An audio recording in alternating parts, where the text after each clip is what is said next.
Greetings, my name is Sharita Lamb, and I will be discussing ethical violations in board disciplinary actions, Module 6. And the first question is, what are some of the most common reasons for the board to discipline a counselor, and what is your personal reaction as you read through the list?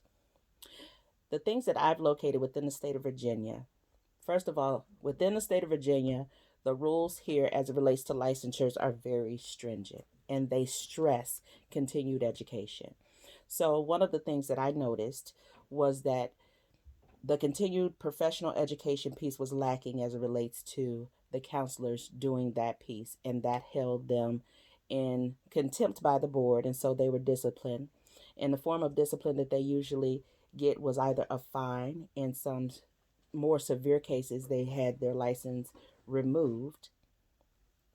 And also, the other question is, what are some of the themes that you see when you look at the most common reasons for the board's discipline?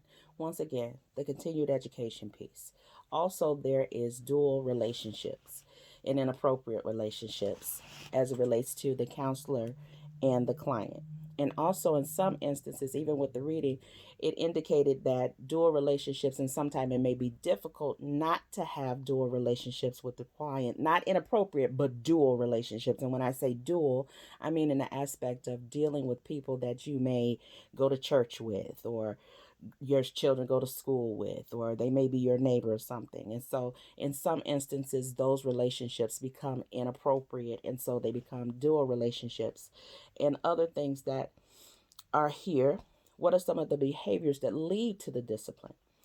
The behaviors that lead to the discipline in regards to the additional issues that have occurred that I noticed is the professional malpractice, also the breach of confidentiality. That is huge.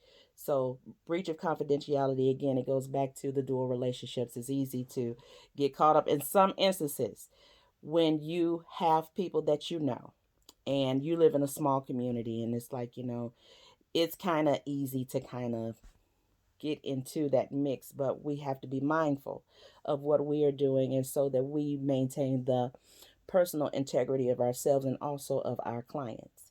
The other things, breach of confidentiality, and also failure to inform consent. Not giving the conformed consent to the client was also another violation that was discovered through the ACA Code of Ethics in the state of Virginia.